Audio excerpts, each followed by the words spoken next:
일봉 스님의 반야의 생.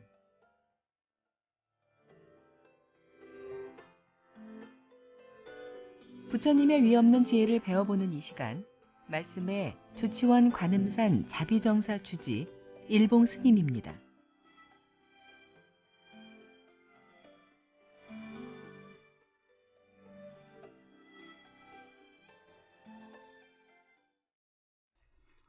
예, 안녕하세요.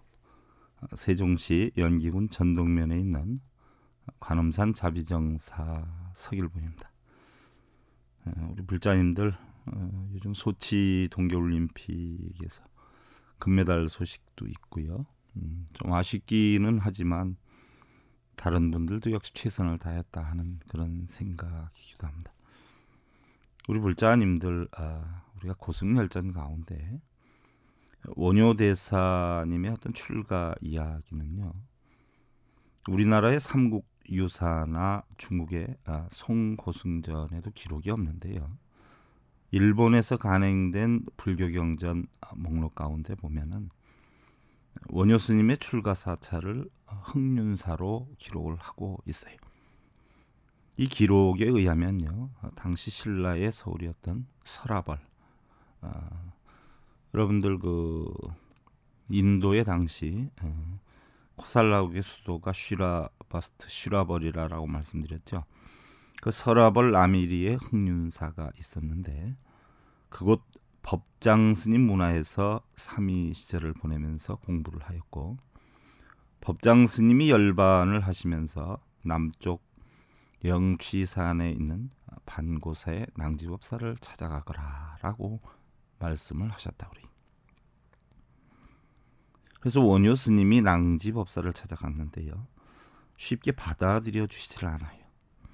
그래서 3개월의 간청 끝에 간신히 허락을 얻어서 공부를 하기 시작했는데요, 그곳에서 낭지법사는 원효 스님으로 하여금 초장 관문과 안신사심론을 짓게 해주셨어요.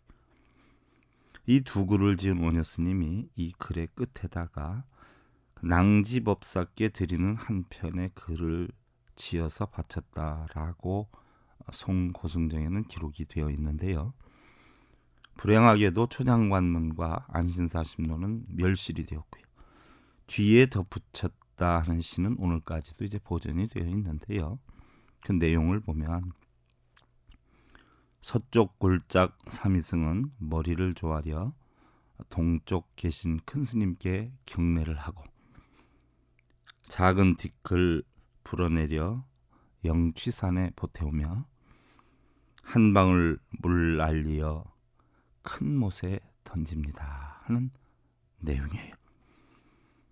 한편 이 당시에 이제 의상 스님은요, 원효 스님보다 한 8살에서 9살 정도 이제 아래라라고 하는데요, 설화벌 황룡사의 아남 스님을 은사로 출가를 해서 공부를 하던 중에 아남 스님 역시 열반하시면서 효 스님을 도반을 삼고 지 스님을 스승 삼아서 영취산으로 들어가라 해가지고 낭지법사와 원효 스님이 계신 반고사를 찾아 들어와서 원효 스님과 사형제가 되어서 낭지법사의 가르침을 받게 되죠. 여기에서 낭지법사님이 부처님의 가르침은 오하일민계야, 개천이 흘러들고 강이 흘러들고 하천이 흘러들어도 바닷물은 결국 한 맛이요, 하늘은 높아 보이고 땅은 얕아 보여도 결국 천지는 동그랗고 손가락은 5이지만 손바닥은 하나인 게야 하는 공사상의 이치를 가르쳐 주셨어요. 또한 부처님께서 법화경 약초유품을 통해서 과연 무슨 설법을 내려주셨는고 하고 질문을 하죠. 하늘의 비가 산하대지 산천초목에 차별을 두지 않고 골고루 내리듯이 부처님의 자비도 모든 중생들에게 차별이 없이 베푸심을 말씀을 하셨어. 골고루 내리는 단비 사방으로 다 같이 오고 한량없이 내리어서 온 국토에 흡족하고 산과 광, 험한 골짜기 같은 데서 나서 자라는 초목과 숲과 여러 약초와 큰 나무와 작은 나무들, 온갖 곡식의 싹, 사탕무, 고구마, 포도, 비가 죽여주니 풍성하게 모두 자라고 가물던 땅 고루져져 약초와 나무가 무성하니 저 구름에서 내리는 한결같은 비를 맞아 돌과 나무 숲풀들이 분수 따라 죽여지고 여러 가지 나무들과 큰 풀, 중간 풀, 작은 풀, 크고 작은 성질대로 제각기 성장할세. 뿌리, 줄기, 가지, 잎새, 꽃과 열매, 빛과 모양, 한결같은 비를 맞아 싱싱하고 윤택하고 제대로의 체질과 모양, 크고 작은 성품대로 제대로 자라지만 같은 비로 적시는데 무성하기는 각각 달라 부처님의 자비법도 이 이치와 똑같은 게야. 똑같은 비가 똑같은 땅에 내리건만 어찌해서 어떤 풀은 키가 작고 어떤 풀은 키가 크던고. 똑같은 비이지만 제성품이 각각 달라서 그런 줄 아옵니다. 그렇다. 똑같은 물이지만 소가 마시면 젖이 되고 독사가 마시면 독이 되는 것과 같나니 부처님께서는 자비설법을 똑같이 나누어 주셨건만 어떤 사람은 선근을 심어서 선과를 얻고 어떤 사람은 악근을 심어 악과를 만나게 되느니라. 낭지법사는 원효의상에게 이제 열반경 유마경을 배우기 위해서 옛날에는 고구려에 계셨지만 지금은 백제에 계시니까 백제 땅 완산주 고달산의 보도화상을 찾아가서 배워라라고 이르셨어요. 원효 스님과 의상 스님은 그러면 낭지법사에게 언제 또 스님을 배울 수 있겠는지요? 하고 물어요. 이때 낭지법사께서 하신 말씀이 법을 보았으면 그것으로 족한 것이지 이 늙은 중을 다시 보아 어디다 쓸 것인가 하고 말씀을 하셔요. 부처님께서는 어제는 이미 지나갔고 내일은 아직 오지 않았으니 지나간 일에 집착하지 말 것이요 오지 않은 내일 일을 미르 걱정하지 말라 이르셨나니 낭지법사는 원효와 이상에게 이런 가르침을 주시고 이내 들어가셨어요. 우리 불자님들 오늘도 부처님의 진리로 행복을 심어주는 청주 BBS 불교 방송 제334회차 석일봉의 반예샘 시간을 통해서 여러분들께 인사드립니다. 관음산 자비정사 석일봉입니다.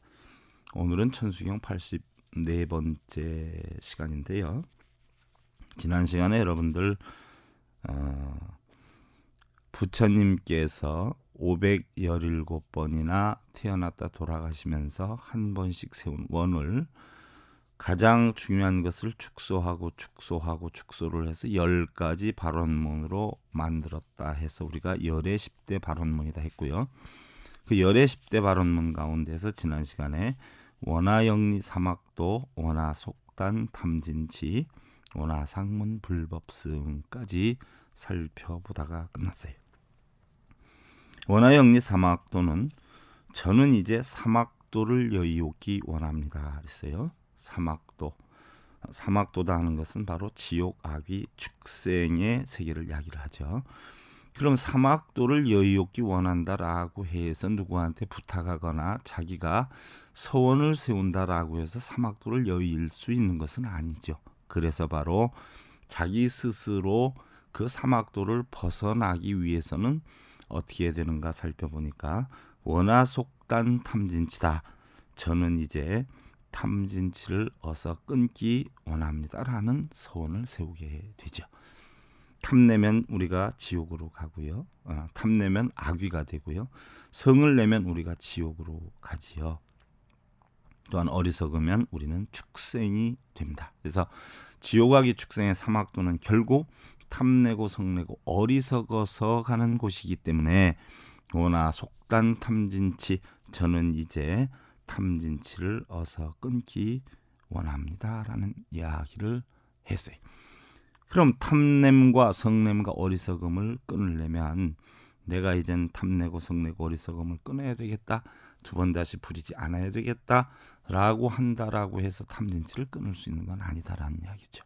첫째는 무엇이 탐욕이고 무엇이 성냄이고 무엇이 어리석음인지를 알아야 우리는 바르게 탐진치를 끊을 수가 있는 것이에요. 그래서 세 번째 서원이 원하 상문 불법승이다. 바르게 탐진치를 알으려면 바로 불법승 삼보의 가르침을 깨달아야 된다는 이야기죠. 그래서 저는 이제 불법승을 항상 듣기 원합니다 하고 서원을 세우는 거예요. 여러분들 절에 가시면 기도하고 발언하고 염불하고 독경하고 사경하고 한다고 해서 탐진치가 끊어지는 것이 아니라요. 탐진치를 끊는 방법의 부처님 가르침을 스님들을 통해서 배우셔야지 탐진치를 끊을 수가 있는 것이지요. 그냥 기도하고 염불하고 한다라고 해서 탐진치가 끊어지는 것은 아니에요. 부처님 제세 시에도 부처님께 공양을 올렸고 바로 부처님의 법문을 들어서 그 법문대로 자기가 수행을 하고 실천행을 한 것이 바로 불공기도 발언인 것이지요. 바로 여러분들 독경하고 염불한다고 해서 되는 건 아니에요. 그래서 바로 불법승을 항상 듣기 원합니다. 절에 가시면 여러분들 불법을 배우셔야 되고요. 불법을 가르쳐주지 않는 절은 사실은 절이라고 볼 수가 없습니다.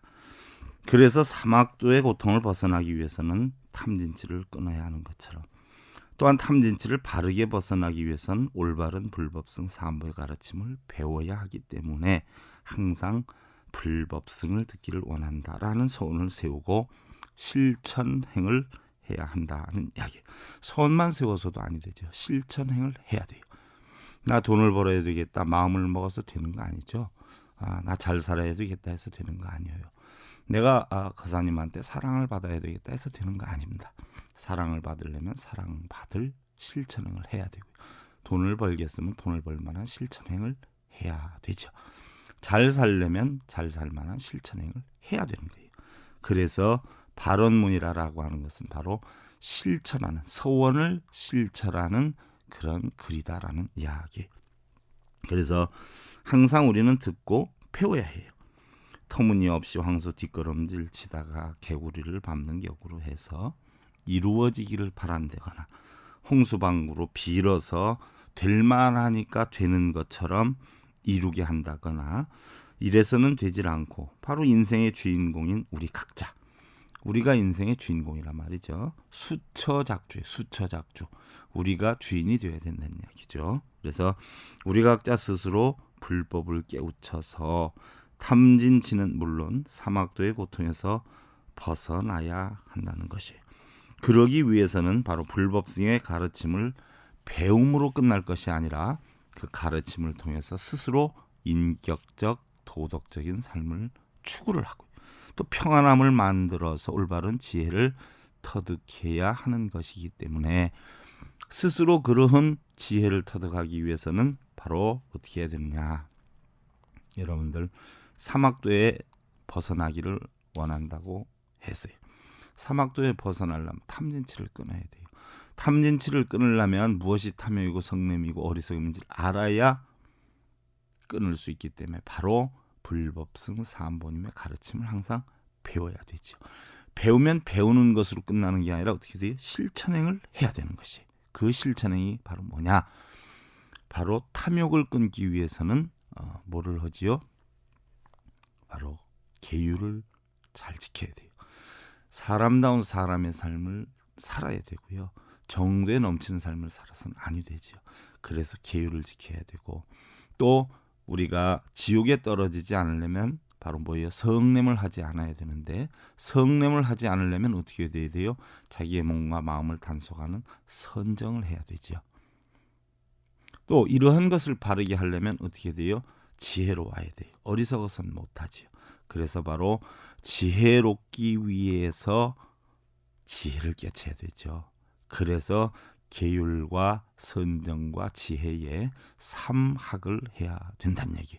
그래서 바로 네 번째 서원은 원하근수 개정해 저는 이제 계정애를 힘껏 닦기 원합니다라고 소원을 세우는 거예요. 그래서 계정애의 3학은 바로 계율과 선정과 지혜 세 가지 수련을 기본 원리로 하는데요. 인간의 번뇌 가운데 마음으로 짓는 탐진치의 삼독을 소멸시켜서 바로 고요하고 평안하고 아무런 걸림이 없는 그런 열반의 경지에 이르겠다라고 하는 다짐인 것이죠. 그래서 여러분들 계율이라고 하는 것은요, 자발적이고 생활적인 도덕 규범이라는 이야기예요. 또 선정이라고 하는 것은 바로 정신 집중의 수행에 해당이 되는 것이고요. 지혜라고 하는 것은 일체의 제법을 통달하는 마음의 작용을 나타내는 것이에요. 여러분들 아침 저녁으로 예불을 할 때에도 있지요. 5분 향례라고 하는데 뭐라고 그래요? 계향, 정향, 해향, 해탈향, 해탈치견향이라고 그래요. 그래서 바로 계향, 사람다운 사람의 도리를 하는 게 계향이에요. 그런 사람의 향기를 내겠다. 그런 사람의 향기를 늘 안정적으로 만들겠다. 그게 바로 정향이죠. 그 다음에 그렇게 하려면 올바른 지혜를 내야 되겠다 하는 것이 바로 해향이에요. 그걸 혼자만 갖는 게 아니라 누구예요? 두루두루 깨달아야 되죠. 그래서 해탈향이고, 그걸 남한테 전하는 게 해탈직연향이죠. 우리 불자님들 열반경의 성행품에 보면은요, 죽음이라고 하는 것은 험난한 길에 노잣돈이 없는 것과 같고요. 갈 길은 먼데 길동무가 없거나 밤낮으로 가도 끝을 알 수 없는 아득한 길과 같고, 어두운 길에 등불이 없고 들어갈 문은 없는데 집만 있는 것과 같고, 아픈 데가 있어도 치료할 수 없는 것과 같다라고 하였어요. 죽음이라고 하는 것은 육신의 죽음도 죽음이지만요, 바로 우치한 마음을 지니고 있는 것도 죽음이라 할 수 있는 거죠. 우리 불자님들 이제는 바른 불법에 깨어남 만드시고요.